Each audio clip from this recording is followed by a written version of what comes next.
Hello there everyone, welcome to this week's Gran Turismo 7 Daily Race and Strategy Guide. We are coming to you a day later than normal due to the reasons outlined in the community post yesterday. But we're at Circuit De La Sarthe in the Group 1 machinery, I guess to coincide with the upcoming 24-hour of Le Mans race on Saturday, which is a nice little touch. PD2 tend to do this most years, to be honest with you. We get 6 laps to get round, tyre wear at times 6, fuel at times 3. We've just got the racing medium tyres available. There is a mandatory pit stop in this one. BOP is on, damage is light, slipstream is real, it's a rolling start, and for your settings we just have the brake balance.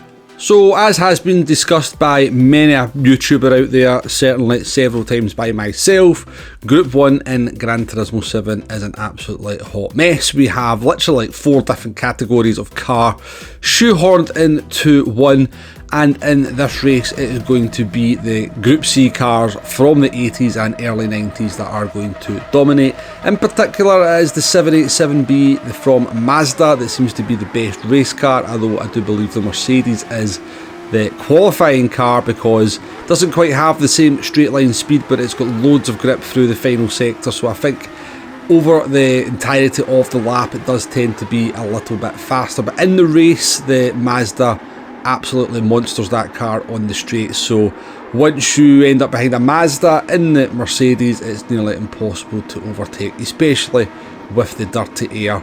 That is also a little bit of an issue in this one, particularly in that final sector. So we're in the Mazda 787B. I think this was round about maybe 1:30. Second race that I was doing, I just jumped into the first race, didn't have any kind of warm up and just used it as a sort of practice to get used to the car and the track. It didn't go especially well.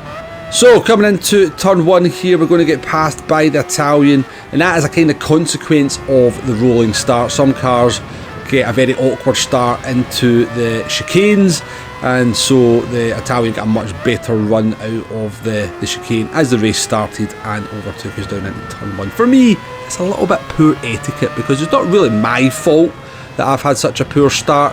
I always find in those situations I just bump the car in front of me and then we can start racing once everybody's on a fair and level playing field, but maybe that's just me. But anyway, we're well into lap 1 now, onto the straights for the first time, coming through Tetra Rouge. Now we do have a massive gaggle of cars in front of us, so we're just going to brake nice and early into the first chicane, and we're going to get rammed. Well, rammed a bit of a strong word, but let's just say a little bit of an aggressive overtake attempt from another Italian. It's always the Italians I have problems with in this game, honestly. It's almost like something about me they don't seem to particularly like. But the Italian, for their bad overtake, a little bit of karma hits and they actually spun coming out of the chicane. So onto the second straight and down towards the second chicane on the first lap here. Again, the cars in front of us are side by side. They're going to be slow through this corner, so just take it nice and easy. There's nothing to really gain, everything to lose by being too aggressive in the braking zone there. And I'm still kind of just trying to feel the car and the track at this stage as well, to be perfectly honest with you. But yeah, just try to survive this first lap here, and it's a pretty strong field, to be honest with you.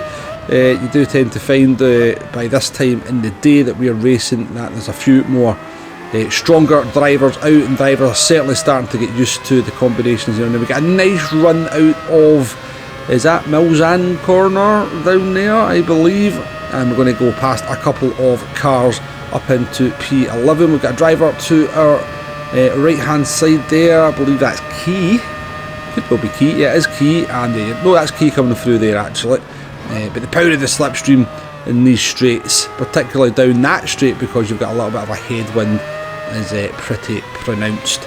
But it's all kind of very bunched up here as we come through Indianapolis and Arnage, and get a little bit squeezed there on the apex, which is all well and good and fine. But then you look at all the cars that are serving the penalties here. I keep forgetting I've turned off the names above the driver, so I can't tell whether people have got penalties, but that actually moves us up into P9 towards the end of the first lap. So a pretty successful first lap when it's all said and done. So we'll come to the end of lap 2. Now we were catching Rory in front of us, so I decided to jump into the pits here. Now you do have to be careful in the pit lane because you are driving this chicane, which is nice. I do like it when the pit lane has at least a little bit of skill attached to it rather than just blasting in at full speed. Le Mans, traditionally, very long pit lane, pit loss. We're going to change the tyres here, and then we'll discuss the difference between changing the tyres and not changing the tyres as we exit. So it is quite a long stop if you change the tyres. 7.2 seconds is your stationary time. If you don't change the tyres, your stationary time is going to be 1.6 seconds. So you actually lose the best part of 6 seconds for changing the tyres. But if you don't change the tyres, you're going to be pretty skinny on tread towards the end of the race. So it's a little bit of a balancing act. So jumping forward here to the end of lap 3, start of lap 4, and we have managed to get a jump on a couple of drivers by pitting that lap early, which was the plan. So that was nice, the plan starting to work out. Now the Italian driver in front of us is going side by side with the Mercedes. This is actually just a demonstration how slow that Mercedes is on the straight. So this Italian driver in front of us, they pitted actually from, well, we pitted at the same time as us and they were actually behind us. They haven't changed the tyres and we've caught up to them pretty quickly, but my god, we're going to have some trouble trying to get past this driver. So coming into Arnage, we're going to get a decent run out of the corner. Now it would have been better had we been a little bit behind, been able to use the slipstream. We just really kind of get a little bit of better traction. Now at this stage their tyres are starting to kind of approach that, probably hitting the sort of 50% mark or so.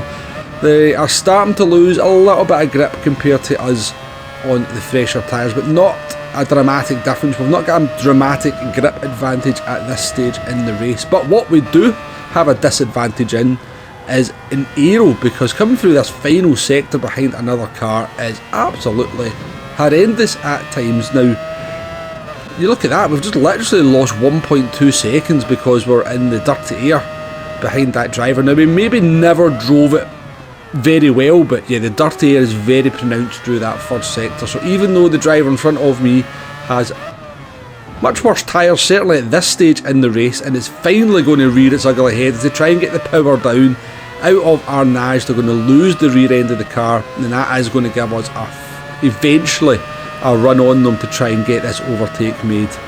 We could easily stay with them just through the final sector. I was losing so much time to them, so it was lovely to get into this corner finally without the dirty air and make the move around the outside and bring this one home in a P9. We do have a little bit of a scary moment towards the end of the race. Now one thing I didn't mention during the pit stop is obviously be careful of your white lines on the exit, but fuel is not going to be an issue, but you'll probably get the low fuel warning if you're in the Mazda 787B towards the end of the race. So coming into the final couple of chicanes, we have a very weird moment where we kind of lose the rear of the car and we pick up a 1 second penalty, and I was kind of raging, I'm not going to lie, I was raging at that point, but it turned out the driver behind us also had a 1 second penalty, so we keep the P9. The race coming in at over 20 minutes, so that's very nice indeed.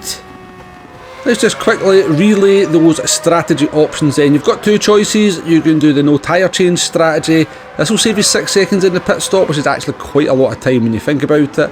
It possibly gives you track position as well, and then you can use the dirty air to your advantage. And you have the flexibility to pit on whatever lap you want between laps 1 and 5. End of lap 1, end of lap 5, or any lap in between, depending on the race circumstances and trying to get that all important clear track. Now you will have pretty bad tyres at the end. The Italian that we were racing with was down to about 10% tread. Now some people are going to do better on the tyre wear, of course some people are going to do it worse. This is a car though with a lot of power to try to put down, so that last lap can become particularly sketchy because it's the rear tyres that tend to wear more.